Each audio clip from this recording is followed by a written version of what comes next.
마지막으로 운영단계 소프트웨어 사업 대가 산정 방식의 네 번째 소프트웨어 재개발비 산정 개요입니다.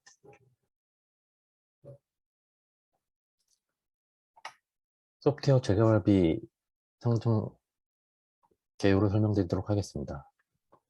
소프트웨어 재개발은 개발된 소프트웨어의 일부를 다시 개발하거나 발주자가 보유한 소프트웨어 자산을 재사용하여 개발을 하는 것을 말합니다. 즉, 신규 시스템 구축 사업에서 기개발되어 있는 소프트웨어 일부를 재사용하여 개발하고 재사용되는 소프트웨어 일부의 변경이 일어난다면 이 부분에 재개발비 산정 기준을 적용하여 산정할 수 있습니다. 소프트웨어 개발비 사업과 마찬가지로 소프트웨어 재개발비는 총 재개발 원가의 직접 경비, 이윤 이렇게 합하여 산정이 됩니다. 이윤 역시 소프트웨어 개발비와 마찬가지로 최대 25%까지 적용할 수 있습니다. 소프트웨어 재개발비 모델은 운영 단계 안에서의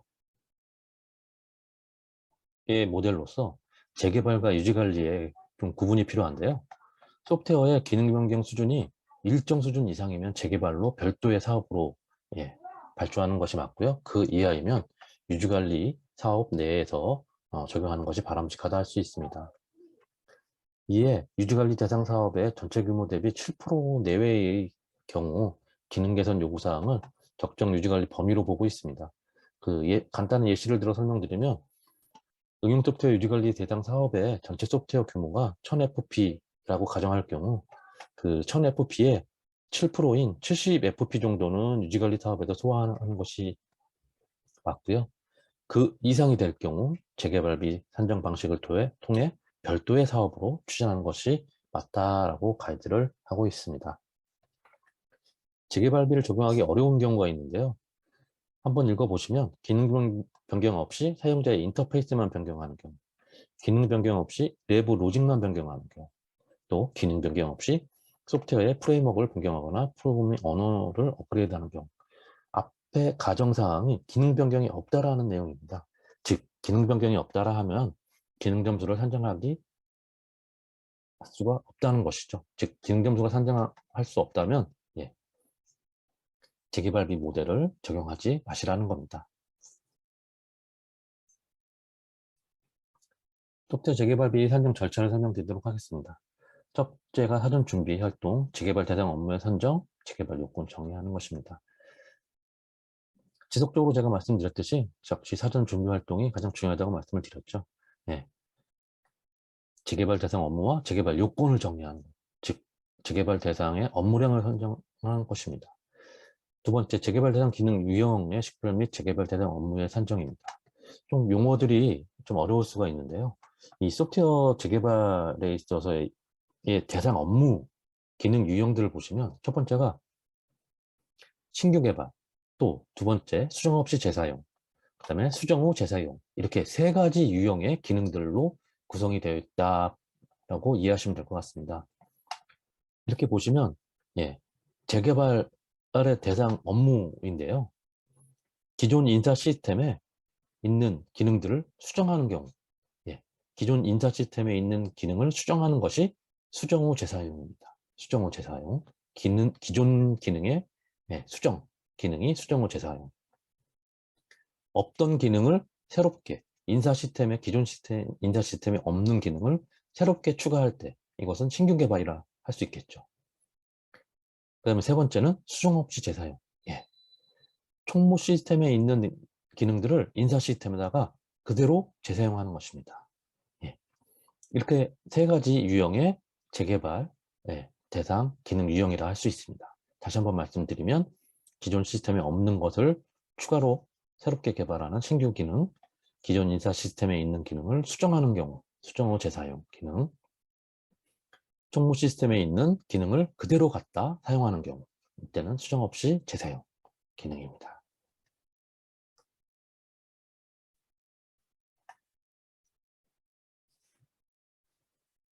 재개발 대상 규모를 산정하는 방식인데요. 세 가지 유형 중에 첫 번째 신규 개발 기능은 소프트웨어 개발비의 기능 점수 방식의 소프트웨어 개발비 산정과 동일합니다. 즉 100% 소프트웨어 개발비 산정 방식과 동일하게 계산을 하시면 된다는 것이고요. 두 번째, 수정 없이 재사용인데요. 수정 없이 재사용되는 기능들은 기능을 식별하고 나서 그 기능에 대한 기능 점수는 인정하지 않습니다. 대신 예, 같이 통합된 기능을 테스트하는 비율만큼만 테스트하는 시험 단계 비율만큼만을 기능 점수 규모로 인정받을 수 있다. 즉 다시 한번 말씀을 드리면 수정 없이 재사용 기능, 즉 수정이 없는 기능들은 통합적인 테스트 단계의 비율만큼만을 인정받을 수 있다는 겁니다. 앞 강의의 소프트웨어 개발비에 있어서 시험 단계의 비율은 총 100% 중 25%를 차지하고 있거든요. 그래서 0에서 25% 내외의 시험 단계 비율을 적용할 수 있습니다. 참고사항을 보시면 0% 시험 단계 비율을 0%를 적용한다는 말은 시험이 거의 필요 없다라는 의미고요. 25%를 모두 비율을 적용한다는 얘기는 통합 및 시험의 노력이 완전히 새로 개발하는 소프트웨어에 대해서 소요되는 것과 동일한 정도의 시간이 필요하다라는 의미합니다. 즉, 요 0에서 25% 내외에 따라 사업의 성격에 따라 이 수정 없이 재사용되는 기능의 시험 비율은 적정한 비율을 로 적용하시면 될 것 같습니다. 세 번째는 가장 복잡한 내용이긴 한데요. 수정 기능에 대한 기능 비율을 산정하는 기능 점수를 산정하는 겁니다. 그 수정 후 재사용 기능 같은 경우 기존 소프트웨어 기능을 변경을 후 재사용하고자 하는 기능으로서 얼마나 많은 변경이 이루어지느냐에 따라 그 변경 영향 계수를 적용하여 기능 점수를 산정합니다.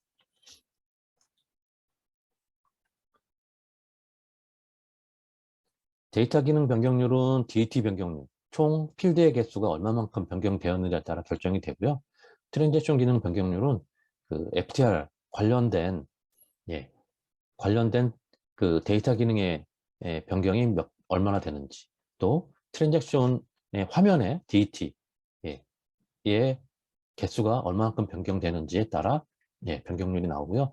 그 변경률에 따라 33% 이하의 변경률이 적용되면 25%의 변경 영향 계수를, 33에서 66%의 그 기능 변경률이 적용인 경우 0.5의 영향 계수를, 또 66% 초과인 경우에는 0.75의 영향 계수를 적용한다라고 가이드하고 있습니다. 좀 요 표로 상으로는 어려울 수 있는데요. 다음 예시를 보면서 설명을 드리도록 하겠습니다. 이렇게 재개발비 기능 점수가 다 산정이 되면 네 번째, 재사용 난이도를 산정하게 되어 있는데요. 재사용 난이도는 그 소프트웨어 개발비의 보정 개수와 유사한 성격입니다. 즉, 재개발 사업별로 프로젝트의 특성이 어려울 수도 있고 쉬울 수도 있다라는 내용에 따라 이렇게 재사용 난이도의 평가를 하게 되어 있습니다. 재사용 난이도에 따라 매우 어려움부터 매우 쉬움까지 점수를 10에서 50점까지로 적용하여 할 수 있습니다. 그래서 구조화 및 어플리케이션의 명확화를 했느냐, 얼마나 명확하게 정의되어 있느냐에 따라 5단계로 평가를 하고요. 또 문서화나 소스코드의 서술화 정도, 얼마나 문서화가 잘 되어 있고 소스코드의 주석이 제대로 작성이 되었느냐에 따라 또 5단계로 평가하게 되면 총 난이도 점수가 나오고요. 그 난이도 점수를 총 기능 변경 규모에 곱해서 수정 후 재사용 기능 규모가 나오게 되어 있습니다.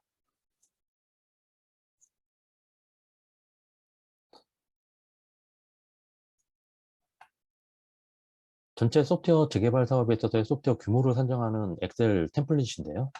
아까 전 절차에 대해서 설명드리면서 추후 설명드리겠다는 내용에서 좀 더 추가적으로 설명을 드려보겠습니다.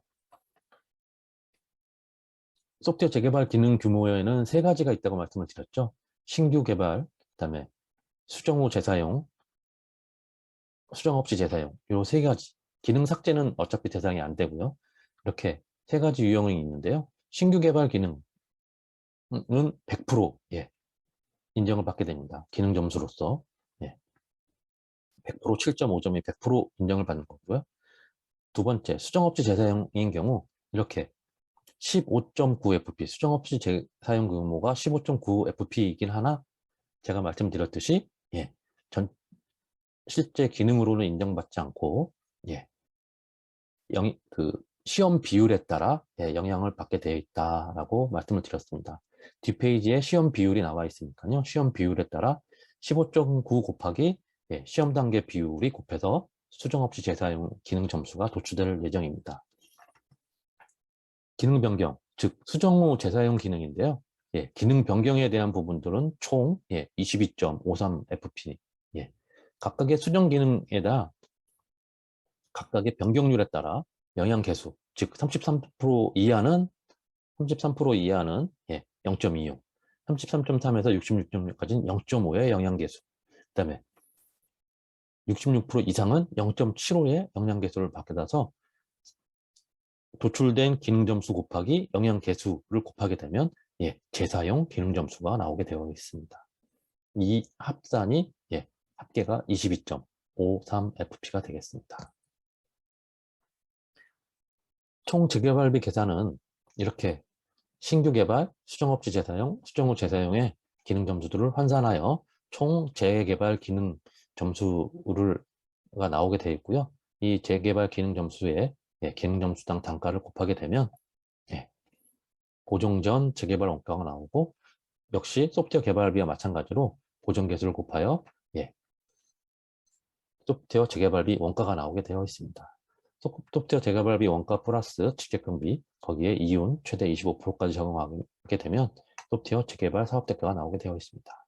다시 한번 순차적으로 말씀을 드리면 신규 개발 7.5fp, 수정업체 재사용 총 시험 단계 비율 25%를 적용하여 15.9 곱하기 예, 25%를 곱해서 4fp. 그 다음에 수정 후 재사용은 총 22.53fp의 재사용 난이도를 가정하여 보았습니다. 어려움과 보통을 선택을 할 경우 수정 후 재사용 규모는 28.8fp. 이에 7.5 더하기 4 더하기 28.8을 할 경우 총 재개발 기능 규모는 40.3fp가 나옵니다.